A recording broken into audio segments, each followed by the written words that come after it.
YouTube, 4-1. Let's talk about it. The Houston Texans are 4-1.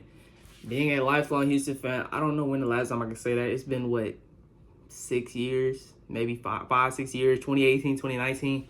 4-1. The Stefon Diggs revenge game. Josh Allen, y'all know the drama that stimulated leaving that situation. And he came over here. Everybody said, oh, he's going to be a crybaby.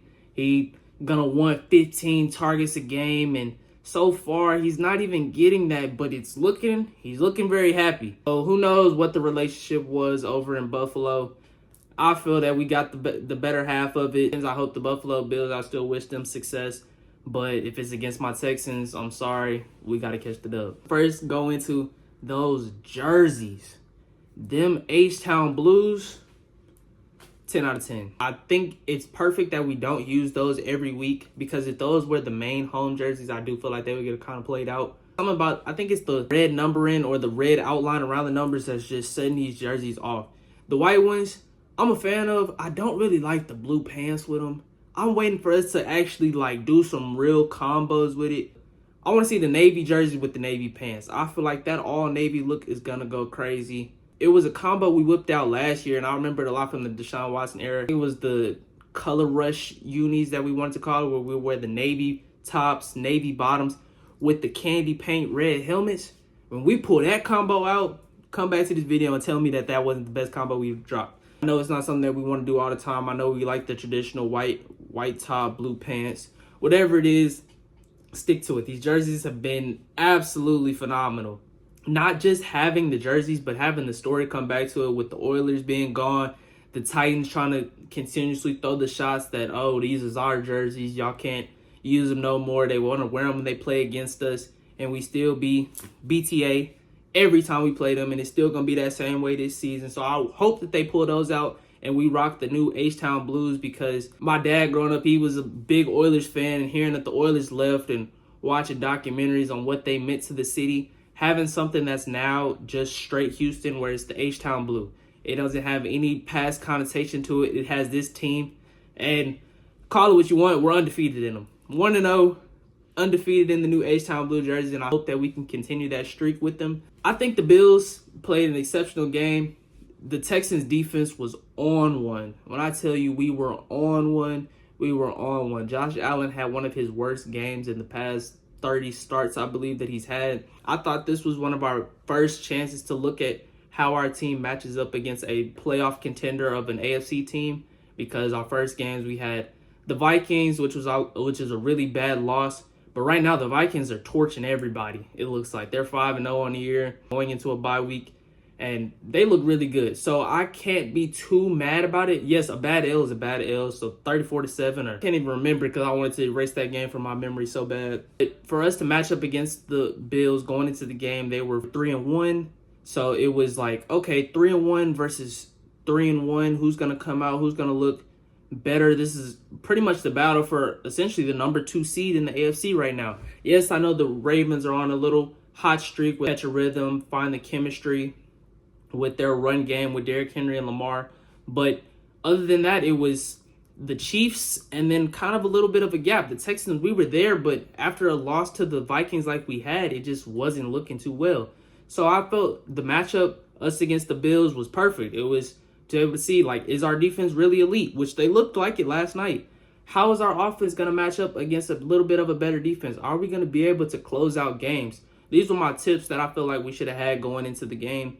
We look pretty good. Our offense still looks very lackluster. I don't know what Bobby Slug's been on back there. We're running it a tad bit too much without our number 1 running back. Although Joe Mixon will be back, I've seen in reports that he was practicing today. Today is Thursday, October 10th. So he was practicing today. So that's good hopes. And I'm hoping that now, after Nico suffering his injury in the game last week, that our running game can take a little bit of a leap to alleviate some of the pressure on Stefon Diggs, Tank Dell, and CJ Stroud in the passing game. Nico Collins, wide receiver 1. I'm telling y'all, I've been saying it for a while now that Nico's wide receiver 1. Everybody says Stefon's going to come in, Nico's going to be a wide receiver 2, and he's not going to be able to amount to what he is. Nico Collins is a wide receiver 1. He's a wide receiver one. Although in this game he got hurt first quarter after that long deep pass. He had the 67-yard touchdown and he hurt his hamstring. But Nico is a wide receiver one. If anybody tells you not, y'all are missing. Or maybe you're only watching the red zone and you're only seeing the touchdowns. Because yes, although he doesn't have that many touchdowns on the season, I believe he has 3. He's putting up the yards. He's putting up the catches. He's putting up the stats. Although our wide receiver 2 is a lot better than some teams' wide receiver 1s, I think it's still a tremendous hit to the offense. But with CJ Stroud back there, I have no worries. With Stefon Diggs being the new wide receiver 1, I have no worries at all. That I'll save for another video. This is still just a recap on the Texans game. Run game does look really bad without Joe Mixon. Although Cam Akers was able to have a nice little 15-yard touchdown, that game we had a total of 94 rushing yards, 28 attempts. That's on average about 3.4 yards a carry. That's not exceptional enough to lead an offense, especially a very play-action heavy offense that we run, because it's not like we're just, all right, let's spread it out. Everybody get out there, throw Dalton out there, throw Tank out there, and CJ, you back there by yourself in the lonesome. We're not doing that on offense. We rely so much on these big shot plays where we have to develop the play action. Having a strong run game makes that play action so much stronger. As we're coming out, we're running the ball on first down, getting a 1-yard carry, running the ball on second down, getting a 4-yard loss. And next thing you know, now we're at third and 12, third and 13, and we're just relying on CJ to do CJ things, which it's okay because CJ is an amazing quarterback and he can make those plays, but it's not something that you want to rely on for the entirety of the season. What's going to happen in the playoffs when those defenses are a little bit more locked in and CJ can't make those plays? I don't want to get into that. I want to have a very consistent offense. I've been telling my friends, telling family all this time, we need to have a dominating win. Starting this game, we were up 17-3 going into halftime. I'm like, oh yeah, all we have to do is just work on closing out a game. The AFC East is pretty weak right now. And I can see the Bills, they make one little splash and they're right there in contention for winning that AFC East. So they're a team that we could quite possibly see at the end of the season when we start the playoffs. And I'm hoping that the playoffs runs through NRG. Having a team like that, you get up 17-3, you can't let off the gas. You have to be able to close them out. And I feel that the Texans have yet to show that this year. Next 2 games, we're going up against New England and Green Bay. Those are 2 tough road places to play. New England starting a rookie quarterback in Drake May. So I just want the Texans to make that convincing statement that we are here. We're the team that the Kansas City Chiefs should be worrying about. Not everything about that game was negative. I do feel like we had a lot of positivity coming out of that. I'm hoping that the offense sees is Dar Ogunbowale in the pass game is elite. I won't put him up there with some of the better pass-catching running backs like Alvin Kamara and Saquon in the pass game, CMC in the pass game. He's not up there. If you've been watching Dar, whenever he gets the ball on the short screen passes, when he gets it on the check down, his ability to make a play after the catch is pretty good. And it's saved us on a lot of third and longs, plays where CJ just has to get the ball out. Dar has saved us, and I think that we should continue to work with him in the short pass game and put him on more screens versus trying to use him as a rusher, because I don't think him running the ball is as effective as him on a short screen pass. Those are things that we can implement on our first and second downs. Let's implement a short little screen pass, make the defense want to come down a little bit.